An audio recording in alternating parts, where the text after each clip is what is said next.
सभी को नमस्कार। आज हम चर्चा करेंगे जातिवाद के दुष्परिणामों पर और जातिवाद के निराकरण के जो उपाय हैं उन उपायों पर। इससे पहले हमने चर्चा की थी जातिवाद किसे कहते हैं, विभिन्न समाजशास्त्रियों ने जातिवाद की जो परिभाषाएं दी हैं उनके बारे में, और जातिवाद के विकसित होने के क्या कारण रहे समाज में इसके बारे में। अब हम चर्चा करते हैं जातिवाद के दुष्परिणामों पर। जो समाज में जातिवाद पाया जाता है उसके फलस्वरूप जो समस्याएं उत्पन्न हुई वो समस्याएं क्या हैं, इन सब के बारे में हम चर्चा करेंगे। इसमें सबसे पहला बिंदु है जातिवाद प्रजातंत्र विरोधी है। आज़ादी के बाद भारत ने प्रजातंत्र को अपनाया। स्वतंत्र भारत के संविधान के अनुच्छेद 15(1) में कहा गया है कि राज्य किसी नागरिक के साथ धर्म, मूल, वंश, लिंग, जन्म आदि के आधार पर कोई भेदभाव नहीं करेगा। किंतु जातिवाद प्रजातंत्र के सिद्धांतों के विरुद्ध है। प्रजातंत्र का अर्थ अगर हम देखें तो प्रजातंत्र होता है जनता के लिए, जनता द्वारा और जनता का राज्य। और इसके 3 मूल सिद्धांत हैं: स्वतंत्रता, समानता एवं भाईचारा। प्रजातंत्र में प्रत्येक व्यक्ति को विकास के पूर्ण अवसर उपलब्ध होते हैं। किसी भी व्यक्ति के साथ ऊंच नीच या भेदभाव नहीं किया जाता। सभी को समान समझा जाता है, चाहे वह किसी भी उच्च अधिकारी का पुत्र हो या किसी भी निम्न अधिकारी का।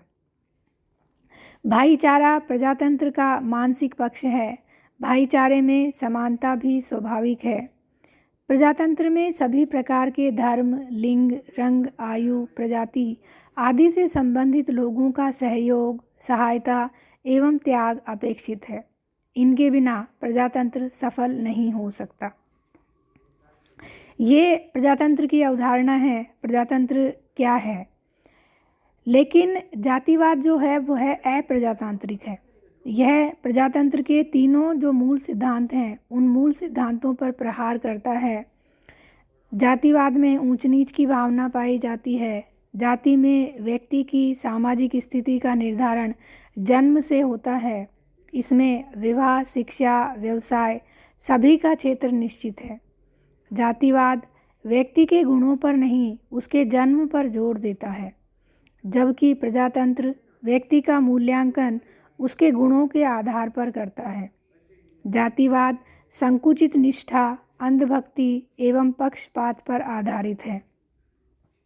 यह प्रजातंत्र की तरह समानता नहीं वरन जन्म से ही असमानता पर आधारित माना जाता है।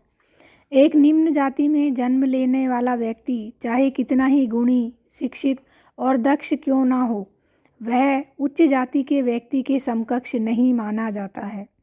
विभिन्न जातियों के बीच असमानता का सिद्धांत स्वीकार किए जाने के कारण जातिवाद में भाईचारे की भावना का अभाव पाया जाता है।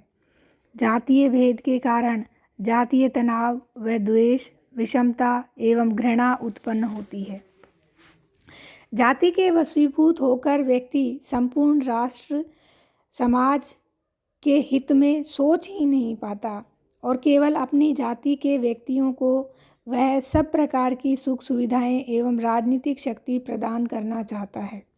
और इसका परिणाम यह होता है कि चुनावों में जातिवाद के आधार पर वोट लिए व दिए जाते हैं।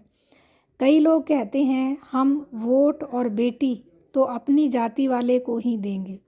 राजनीतिक दल भी उम्मीदवारों का चयन करते समय क्षेत्र विशेष की बहुसंख्यक जाति का विशेष ध्यान रखते हैं।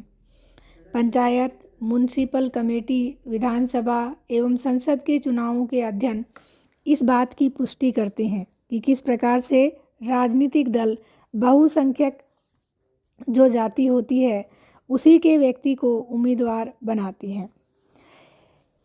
Doctor M.N. श्रीनिवास ने मैसूर राज्य का उदाहरण देते हुए लिखा है कि वहाँ पंचायत के चुनावों से लेकर राज्य के मंत्री एवं सचिव तक की नियुक्तियों में जाति को आधार मानकर नियुक्ति दी जाती है।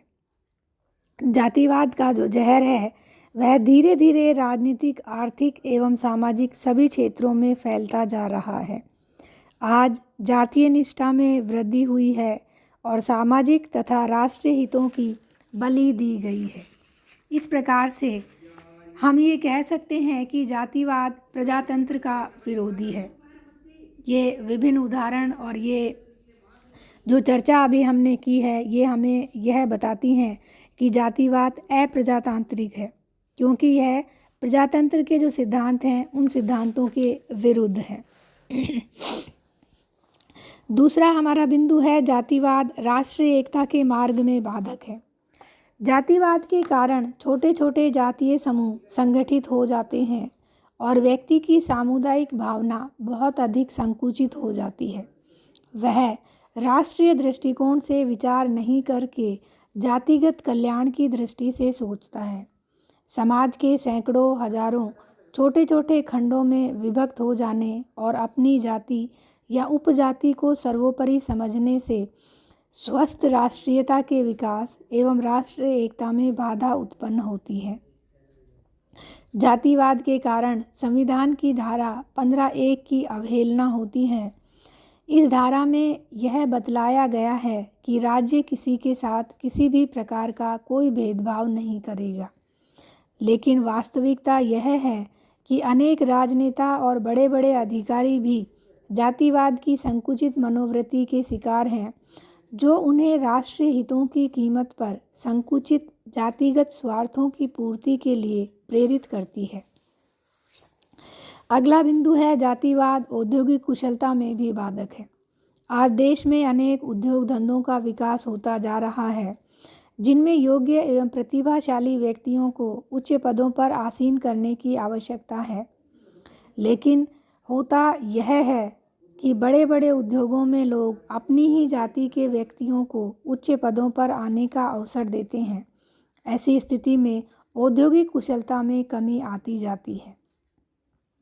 अगला बिंदु है जातिवाद कुछ सीमा तक नैतिक पतन के लिए भी उत्तरदायी है। जातिवाद की भावना व्यक्ति को पक्षपातपूर्ण व्यवहार के लिए प्रेरित करती है, क्योंकि इसके परिणाम स्वरूप भाई भतीजावाद पनपता है और परिणाम यह होता है कि राजनीति और प्रशासन के क्षेत्र में भ्रष्टाचार को प्रोत्साहन मिलता है।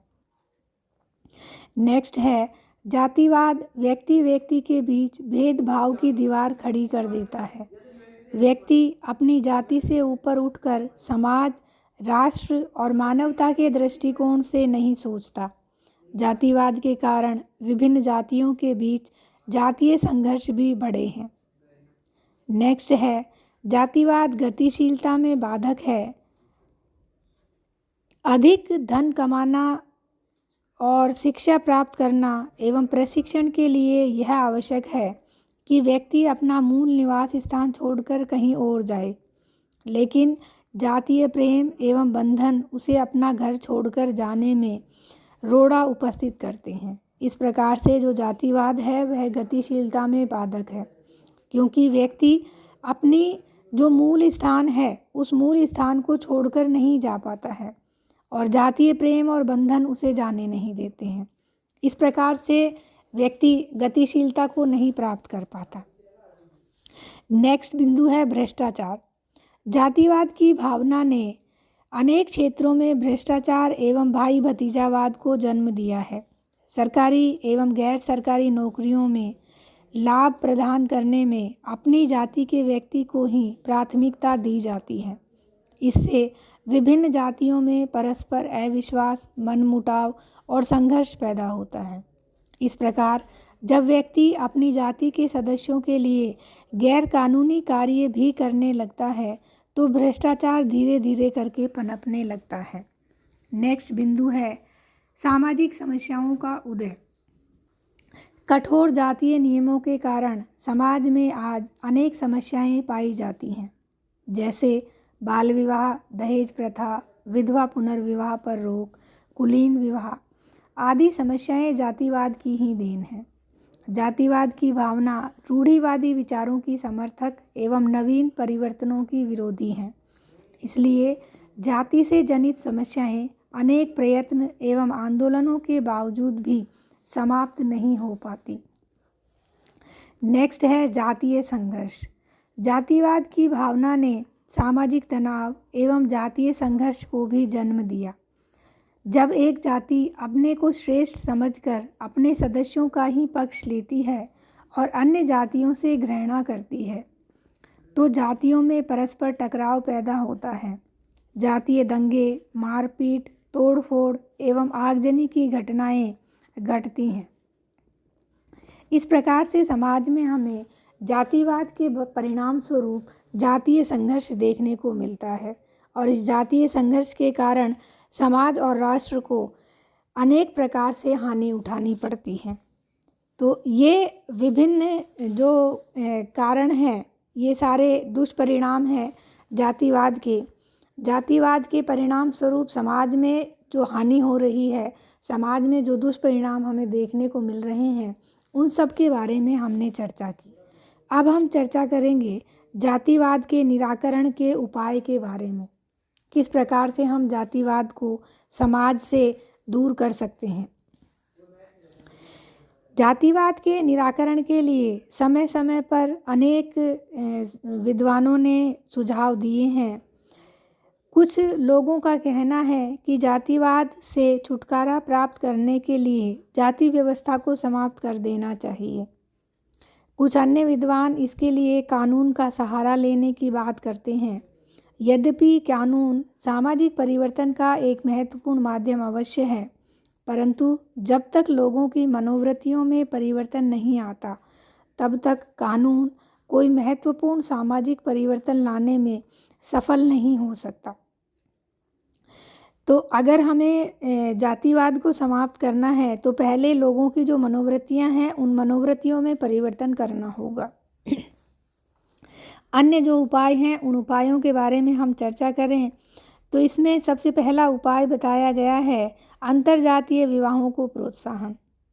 जातिवाद को समाप्त करने के लिए समाजशास्त्री डॉक्टर घुरिये का सुझाव है कि अंतरजातीय विवाहों को प्रोत्साहन दिया जाना चाहिए और अंतरजातीय विवाह उसी समय प्रचलित हो सकते हैं जब ऐसे विवाहों के लिए देश में उपयुक्त वातावरण तैयार किया जाए। दूसरा है उचित शिक्षा। समाजशास्त्री पीएच प्रभु की मान्यता है कि उचित शिक्षा के द्वारा जातिवाद को दूर किया जा सकता है। शिक्षा इस प्रकार की होनी चाहिए कि बच्चों में जाति पाति संबंधी भेदभाव उत्पन्न ही न हो, धर्मनिरपेक्षता को बढ़ावा मिले और जातिवाद के विरोध में स्वस्थ जनमत का निर्माण हो। नेक्स्ट बिंदु है वैकल्पिक समूहों का निर्माण। डॉक्टर राव के अनुसार वैकल्पिक समूहों के निर्माण से जातिवाद की समस्या को हल किया जा सकता है। यहाँ लोग जातीय समूहों के माध्यम से ही अपनी सामूहिक प्रवृत्तियों को व्यक्त करते हैं। इनके स्थान पर विभिन्न सामाजिक और सांस्कृतिक संगठनों के निर्माण से विभिन्न जातियों के व्यक्तियों को एक दूसरे के निकट आने और एक दूसरे को समझने का मौका मिल सकेगा। ऐसी स्थिति में उनमें समानता और बंधुत्व की भावना पनपेगी और जातिवाद दूर हो सकेगा। तो अगर हम जातीय समूह के अलावा अन्य विकल्प को लेकर समूह बनाते हैं तो उससे भी जातिवाद का निराकरण हो सकता है। नेक्स्ट है विभिन्न जातियों के बीच आर्थिक एवं सांस्कृतिक समानता को प्रोत्साहन। समाजशास्त्री इरावती कर्वे ने सुझाव दिया है कि जातिवाद से छुटकारा प्राप्त करने के लिए विभिन्न जातियों में आर्थिक एवं सांस्कृतिक समानता लाना आवश्यक है। अगला है जाति शब्द का बहिष्कार। जातिवाद को समाप्त करने के लिए एवं अस्पृश्यता निवारण करने के लिए सितंबर 1955 में दिल्ली में आयोजित सेमिनार में सुझाव दिया गया कि जाति शब्द का कम से कम प्रयोग किया जाए। सरकार के द्वारा यह प्रयत्न किया जाना चाहिए कि प्रार्थना पत्र, स्कूल के रजिस्टर, धर्मशाला तथा दुकान आदि के नामों में जाति शब्द का कहीं कोई प्रयोग नहीं किया जाए। अगर यह परिवर्तन समाज में आता है, जाति शब्द का बहिष्कार होता है, तो जातिवाद का निराकरण संभव है। नेक्स्ट बिंदु है सांस्कृतिक एकीकरण को प्रोत्साहन। समाजशास्त्री एम.एन. श्रीनिवास ने बताया कि वयस्क मताधिकार प्रणाली, पंचवर्षीय योजनाओं के माध्यम से होने वाली क्रांति, शिक्षा का प्रचार, पिछड़ी जातियों का उत्थान तथा उनके रहन सहन के तरीकों पर उच्च जातियों की संस्कृति के प्रभाव से जाति व्यवस्था के बहुत से दोष दूर हो सकते हैं। नेक्स्ट है जातीय संगठनों पर प्रतिबंध। जातिवाद को समाप्त करने के लिए यह आवश्यक है कि जाति के नाम पर बनने वाले क्षेत्रीय एवं प्रांतीय संगठनों पर रोक लगा दी जाए, क्योंकि ये संगठन ही जातिवाद की भावना पैदा करने एवं उभारने के लिए उत्तरदायी हैं। नेक्स्ट बिंदु है व्यवहारिक कानूनों का निर्माण। जातिवाद को समाप्त करने के लिए यह आवश्यक है कि व्यवहारिक कानून बने। उच्च आदर्श एवं अव्यवहारिक कानून केवल पुस्तकों की शोभा बनकर ही रह जाते हैं और व्यवहार में कुछ भी करने में असमर्थ होते हैं। इसलिए जो भी कानून बने जातिवाद के निराकरण के लिए, वो व्यवहारिक कानून होना चाहिए। नेक्स्ट बिंदु है जातिगत राजनीति की समाप्ति। पिछले कुछ वर्षों में पंचायतों से लेकर संसद तक के चुनावों में जाति के आधार पर उम्मीदवारों का चयन किया गया है और मत लिए एवं दिए जाते हैं। जब तक जाति के आधार पर चुनाव लड़े जाते रहेंगे, तब तक जातिवाद समाप्त नहीं हो सकता, क्योंकि जो उम्मीदवार जाति के आधार पर चुनाव जीतता है, उसे अपनी जाति के सदस्यों के काम करने ही पड़ते हैं। उनके प्रति पक्षपात एवं सहानुभूति रखनी ही होती है। ऐसा होने पर जातिवाद समाप्त नहीं हो सकता। अतः जातिगत राजनीति को समाप्त करना जातिवाद को समाप्त करने के लिए आवश्यक है। नेक्स्ट है आर्थिक विकास। जातिवाद से छुटकारा प्राप्त करने के लिए आर्थिक विकास अत्यंत आवश्यक है। आर्थिक विकास से लोगों को रोजगार प्राप्त करने की सुविधा उपलब्ध होगी और बेरोजगारी समाप्त हो सकेगी। इसका परिणाम यह होगा कि नौकरियां प्राप्त करने के लिए लोगों को अपनी जाति वालों के पास नहीं दौड़ना पड़ेगा। इस प्रकार से आर्थिक विकास करके भी जातिवाद को समाप्त किया जा सकता है। तो ये विभिन्न उपाय हैं जो जातिवाद के निराकरण के लिए आवश्यक हैं, जो समाज में लागू किए जाने चाहिए, तभी जातिवाद समाज से समाप्त हो सकता है। आज के लिए बस इतना ही। धन्यवाद।